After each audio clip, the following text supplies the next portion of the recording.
5 अक्टूबर से भारत में शुरू होने वाला वर्ल्ड कप 2023, जिसके आगाज में अब सिर्फ 16 दिन बाकी बचे हैं, उसके हवाले से एक ब्रेकिंग न्यूज सामने आ गई है। वो भारतीय क्रिकेट बोर्ड, वो भारतीय मीडिया और भारतीय क्रिकेट बोर्ड के चीफ सेक्रेटरी जय शाह साहब, जिन्होंने पाकिस्तान में एशिया कप सिर्फ इस वजह से नहीं होने दिया था कि पाकिस्तान में जो सिक्योरिटी की सूरत हाल है वो बेहतर नहीं है, और भारतीय टीम अगर पाकिस्तान जाएगी तो भारतीय टीम के जो प्लेयर्स हैं उनकी जान को खतरा जो लाहक है वो हो सकता है। इसलिए पाकिस्तान जो है वो एशिया कप होल्ड करने के लिए या हेल्ड करने के लिए जनाब सूटेबल नहीं है। लेकिन अब वर्ल्ड कप 2023 के हवाले से एक ब्रेकिंग न्यूज आ गई है, और वो भारतीय मीडिया, वो भारत के गोदी मीडिया के एंकर्स जो बुग़्ज़े पाकिस्तान के अंदर डूबकर पाकिस्तान को सिक्योरिटी थ्रेट के तौर पर पेश करते थे, उनके मुंह पर एक जोरदार थप्पड़ जो है वो पड़ चुका है, जिसको हम पंजाबी के अंदर या उर्दू के अंदर बोलते हैं ना, जनाटेदार थप्पड़, कि जिसकी सा सा की आवाज बाद में भी आपके कानों के अंदर जो है वो गूंजती रहती है। तो ऐसा ही थप्पड़ जनाब अब भारतीय मीडिया और भारतीय क्रिकेट बोर्ड के मुंह पर पड़ा है, और सबसे ज्यादा बीजेपी सरकार जो है उसके मुंह पर पड़ा है, क्योंकि पाकिस्तान का जो पहला वार्म अप मैच खेला जाना है न्यूजीलैंड के साथ 29 सितंबर को, उसके हवाले से इंडियन एक्सप्रेस ने आज एक खबर ब्रेक की है, और वो खबर ऐसी है कि अगर पाकिस्तान चाहे तो पाकिस्तान उस चीज को लेकर भारत को ब्लैकमेल कर सकता है। लेकिन क्या पाकिस्तान भारत को ब्लैकमेल करेगा या नहीं, ये आज की वीडियो में मैंने आपके साथ शेयर करना है। और उसके अलावा अब अचानक से जो एक नया तमाशा भारतीय क्रिकेट बोर्ड और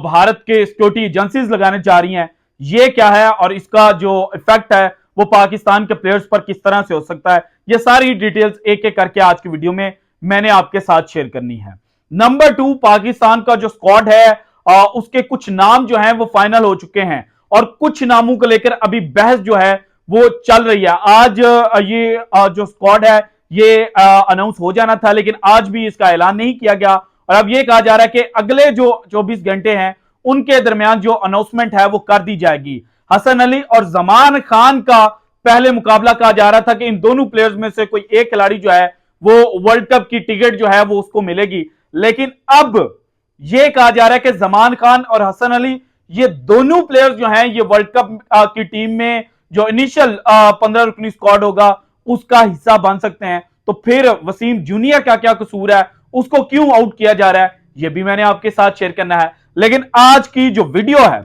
उसका आगाज शाहीन शाह अफरीदी की शादी है, पिक्चर सामने आती है बाबर आजम के साथ, जनाब वो एक ट्वीट करते हैं कि बाबर आजम और वो चेस खेल रहे होते हैं, और वहां पर जनाब चेस की जो बाजी है अगर आप उसको बड़े गौर से देखें तो वो शाहीन शाह अफरीदी जीतते हुए नजर आते हैं, लेकिन उसके ऊपर कैप्शन था फैमिली, और उस कैप्शन के अंदर सारी चीजें जो थी वो शाहीन शाह अफरीदी ने प्रो कर रख दी थी कि आप चाहे जो मर्जी कहते रहे कि जनाब जो श्रीलंका का मैच था उसके बाद प्लेयर्स के अंदर लड़ाई हुई, और फिर जिस तरह से सेक्शन ऑफ मीडिया शाहीन को प्रमोट करता रहा, और दूसरी साइड ऑफ जो मीडिया था वो ये कहता रहा कि जनाब थोड़ी बहुत जो तलख कलामी है वो हुई है, थोड़ी सी बातें जो हैं वो एक्सचेंज हुई हैं, लेकिन इसका मतलब ये नहीं है कि दोनों ने एक दूसरे का गिरेबान पकड़ लिया था। वहां पर चीजें जनाब जब शाहीन शाह अफरीदी का ट्वीट आया तो बेहतर होती हुई नजर आई, लेकिन उस ट्वीट के बाद एक नया पंडोरा बॉक्स खुल गया, और वो पंडोरा बॉक्स अब ये खुला है कि जनाब शाहीन शाह अफरीदी और इफ्तिखार अहमद, इन दोनों की आपस में लड़ाई हुई थी पाकिस्तान और इंडिया का जो सुपर 4 का मैच था उसमें, और बताने वाले बता रहे हैं जनाब अब कि शाहीन शाह अफरीदी और जो इफ्तिखार अहमद हैं इनके दरमियान 10 सितंबर को जब मैच जो था वो रिजर्व डे के ऊपर जा रहा था भारत के साथ, आपको पता याद होगा कि जनाब मैच रिजर्व डे पर चला गया था और 11 सितंबर को उसका नतीजा निकला था। तो 10 सितंबर को जो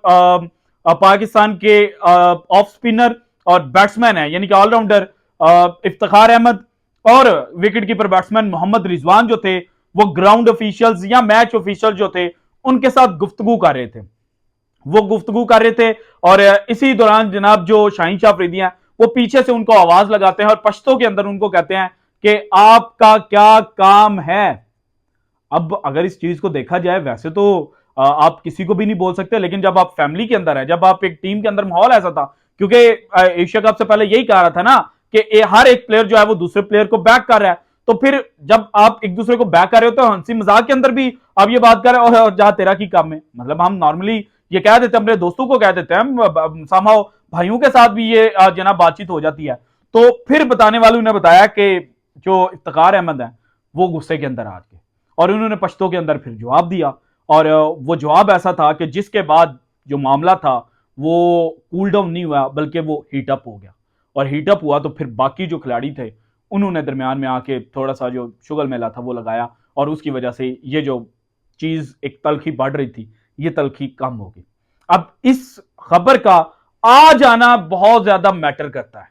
क्योंकि पाकिस्तान की टीम बाबर आजम के हवाले से ये चल रहा था कि बाबर और शाहीन के दरमियान लड़ाई है, जब इसके ऊपर कुछ नहीं निकल सका तो फिर अब ये नया पिंडोरा बॉक्स खुला है, इसके पीछे कई राज जो है वो पोशीदा हैं। और इस वक्त ये कहा जा रहा है कि शायद पाकिस्तान की जो क्रिकेट टीम है इसको डी मोरलाइज करने के लिए ये सारी जो गेम है वो इस वक्त तरतीब दी जा रही है। कुछ लोग जनाब पर्सनल एजेंडे के लिए जो प्लेयर्स हैं उनको इस्तेमाल कर रहे हैं, और आइंदा जो पाकिस्तान क्रिकेट टीम के ड्रेसिंग रूम का माहौल बेहतर नजर आ रहा था उसको खराब करने की जो कोशिश है वो एक सेक्शन ऑफ मीडिया कर रहा है। लेकिन इस सारे सिनेरियो में जो इस वक्त चीजें सामने आ रही हैं उसको जब मैंने बिगर पिक्चर के ऊपर देखा तो मुझे एक चीज जनाब समझ आई, और वो ये थी कि 2009 का T20 वर्ल्ड कप पाकिस्तान जब जीता था तो उसके बाद पाकिस्तान के वो जो स्क्वाड था उसके अंदर से खबरें आई थी कि उस वक्त प्लेयर्स एक दूसरे के साथ राजी नहीं थे, टीम जेलअप नहीं थी, और सारे एक दूसरे को काउंटर करने के लिए बेहतर परफॉर्म कर रहे थे। तो शायद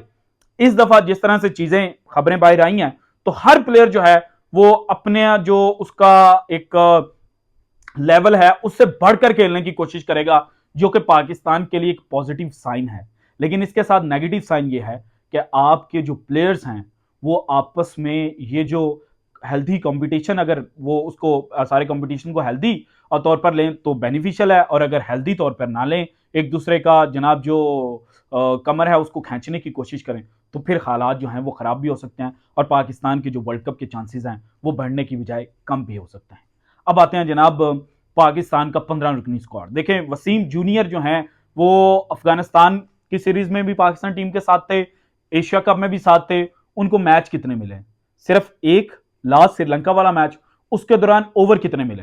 पहला ओवर उनको जब पावर प्ले के अंदर मिलता है, लास्ट पावर प्ले का ओवर था श्रीलंका के खिलाफ, उसके अंदर उनको 2 चौके अच्छे लग गए, लेकिन तीसरा चौका एज के तौर पर लगा, वो जनाब चाइनीज कट जिसे बोलते हैं, कैच लगा और कीपर के साथ से बॉल जो है वो बाउंड्री लाइन क्रॉस कर गई। उसके बाद दूसरा ओवर उन्होंने किया, उसमें कदरे बेहतर बॉलिंग की। तीसरा ओवर जब उन्होंने किया तो उसके अंदर उन्होंने मजीद बेहतर बॉलिंग की, लेकिन बाद में उनको बॉलिंग का चांस ही नहीं दिया गया। और अगर वसीम जूनियर के स्टैट्स निकाल कर देखे जाएं पिछले 1 साल के, तो फिर मिडल ओवर्स के दौरान जो पाकिस्तान को इस वक्त प्रॉब्लम है वो वसीम जूनियर सॉल्व करते हुए नजर आ रहे थे। वसीम जूनियर नए बॉल के उतने अच्छे बॉलर नहीं है, लेकिन मिडल ओवर्स में और उसके बाद डेप्थ ओवर्स के अंदर उनकी बॉलिंग और इकोनॉमी रेट जो है वो बड़ा बेहतर है। लेकिन इस वक्त जो एक नई खबर सामने आई है वो ये है कि जमान खान और हसन अली, शायद इन दोनों को टीम के साथ लेकर जाया जाए और वसीम जूनियर को बाहर कर दिया जाए। तो भाईजान वसीम जूनियर का कोई कसूर नहीं है, आपने उसको सिर्फ 1 मैच दिया है, आप उसको कैरी सिर्फ साथ करते रहे, आप उसको खिला ही नहीं थे।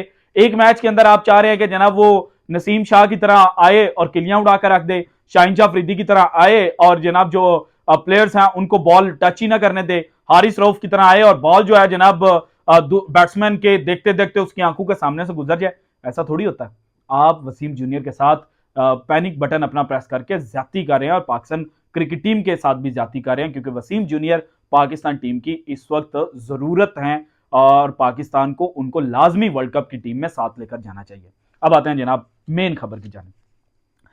ये खबर जब एशिया कप अभी चल रहा था तो उसके दौरान भी आई थी, लेकिन हमने कहा कि हो सकता है जो चीजें हैं वो सेटल हो जाएं। लेकिन आज अगेन इंडियन एक्सप्रेस जो भारतीय अखबार है, और इससे पहले भी ये जय शाह साहब के जो ब्लंडर्स हैं वो एक्सपोज कर चुके हैं, इन्होंने खबर दी कि पाकिस्तान का जो न्यूजीलैंड के साथ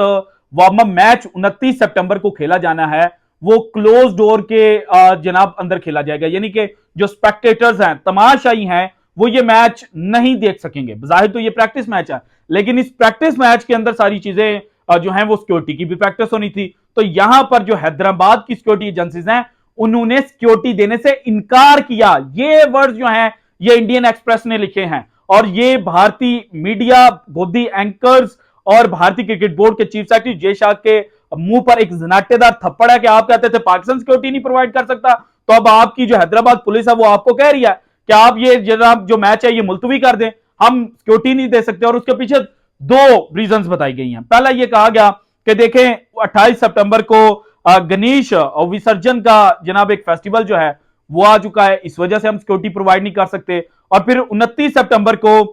ईद मिलादुन नबी है। अब ईद मिलादुन नबी के बारे में आप कह सकते हैं कि वो टेंटेटिव डेट सामने आती है, यानी कि आप ये नहीं कह सकते कि आज बैठकर हम अगले महीने का जो डेट है वो फाइनलाइज कर ले, अगले साल का, सॉरी, क्योंकि जो चांद के दिन है, उम्र है, वो समटाइम्स 30 दिनों का चांद होता है, समटाइम्स 29 दिनों का चांद होता है। सो आप उसको जो है वो टेंटेटिव के तौर पर ले सकते हैं। लेकिन गणेश विसर्जन जो है वो लास्ट ईयर कब हुआ था ये आपको पता है। इसके बाद इस दफा 2023 में 28 सितंबर को है, 2024 के अंदर जनाब 17 सितंबर को है और 2025 के अंदर 6 सितंबर को है।